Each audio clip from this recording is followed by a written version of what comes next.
एक ऐसी नदी जिसके बारे में कहते हैं कि उसका पानी कभी खराब नहीं होता। एक ऐसी नदी जिसे पूजा जाता है देवी की तरह, और जिसके बारे में कहते हैं कि जो व्यक्ति अपने जीवन काल में एक बार भी उसके पानी से स्नान कर लेता है, उसे इस जन्म के नहीं बल्कि अपने सारे जन्मों के पापों से मुक्ति मिलती है। नमस्कार, मैं हूं आरजे प्रवीण और आज के हमारी इस एक कहानी में हम बात करेंगे मोक्षदायिनी और जीवनदायिनी के नाम से जाने वाली हमारी देश की सबसे पवित्र नदी गंगा के बारे में। गंगा नदी भारत की सबसे महत्वपूर्ण नदियों में से एक है, जो भारत, नेपाल और बांग्लादेश में कुल मिलाकर 2525 किलोमीटर की दूरी तय करती है। गंगा नदी को न केवल स्वच्छ और शुद्ध पानी के लिए जाना जाता है, बल्कि आध्यात्मिक दृष्टिकोण से भी इसका विशेष महत्व है। स्वास्थ्य के नजरिए से मां गंगा को बहुत ही लाभदायक माना गया है। इस नदी के जल में कुछ ऐसे विषाणु होते हैं जो हानिकारक कीटाणुओं को मारने में सक्षम रहते हैं, जिस वजह से इस नदी का पानी पीने से व्यक्ति को कोई बीमारी नहीं होती, ऐसा कहा गया है। गंगा नदी के धरती पर आगमन की एक कथा बहुत प्रचलित है। प्राचीन काल में सागर नामक प्रतापी राजा हुआ करते थे, जिसने अपने साम्राज्य के विस्तार के लिए अश्वमेघ यज्ञ का आयोजन किया और यज्ञ के दौरान एक घोड़ा छोड़ दिया। जब इस यज्ञ का पता देवराज इंद्र को चला तो वह चिंता में आ गए। उन्हें यह चिंता थी कि अगर अश्वमेघ का घोड़ा स्वर्ग से गुजर जाता है तो राजा सागर स्वर्ग लोक पर भी अपना साम्राज्य स्थापित कर लेंगे, क्योंकि ऐसा नियम था कि अश्वमेघ यज्ञ के दौरान छोड़ा गया घोड़ा जिस राज्य से गुजरता था वह राज्य उस राजा का ही हो जाता था। इसलिए स्वर्ग गंवाने के डर से इंद्र ने वेश बदलकर घोड़े को कपिल मुनि के आश्रम में बांध दिया।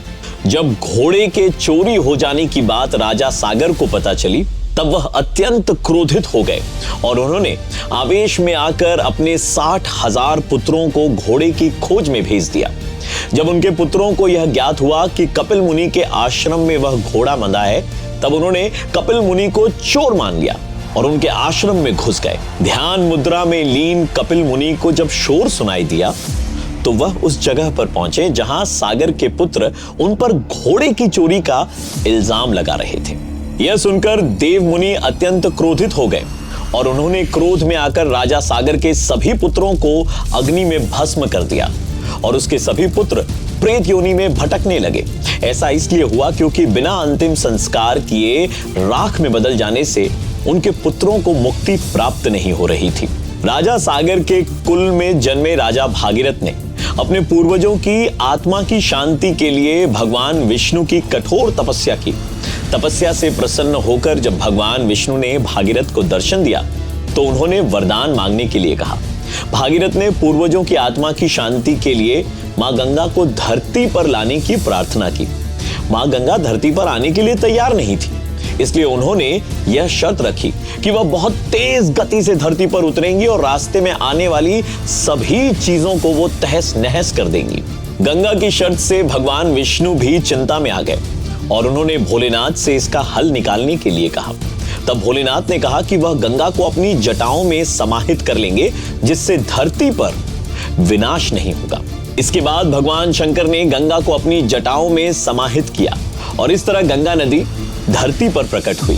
दूसरी कहानी जो है वो भगवान विष्णु को माता गंगा के उद्भव का स्रोत मानती है। वामन पुराण के अनुसार जब भगवान विष्णु ने वामन रूप में अपना एक पैर आकाश की ओर उठाया तो ब्रह्मा जी ने भगवान विष्णु के चरण धोकर जल को अपने कमंडल में भर लिया।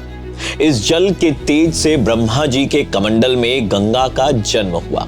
ब्रह्मा जी ने गंगा हिमालय को सौंप दी और इस तरह देवी पार्वती और गंगा दोनों बहनें हुई।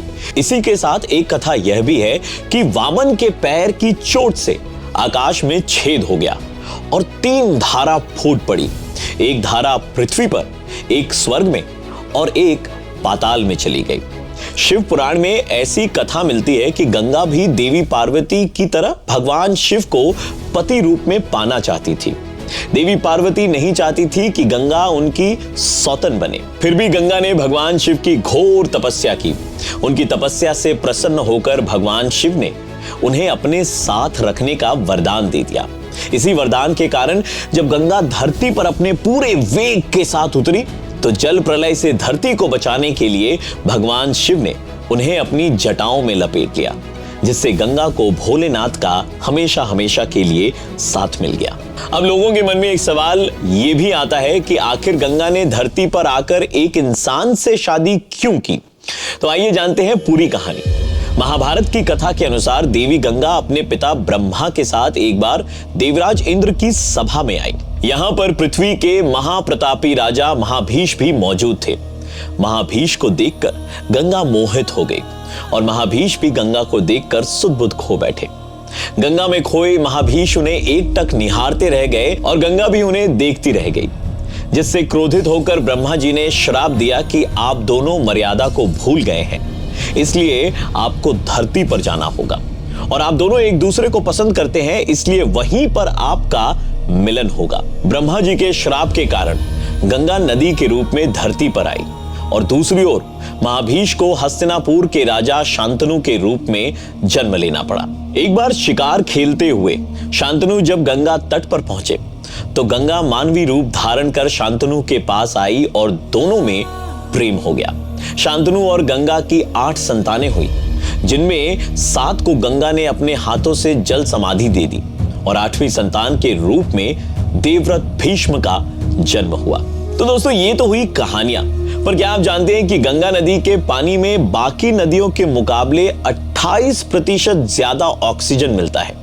और एक बात जो गंगा नदी के कद को और ऊंचा कर देती है वो ये है कि इस देश को महान बनाने वाली चीजों में गंगा नदी का सबसे ज्यादा महत्व है।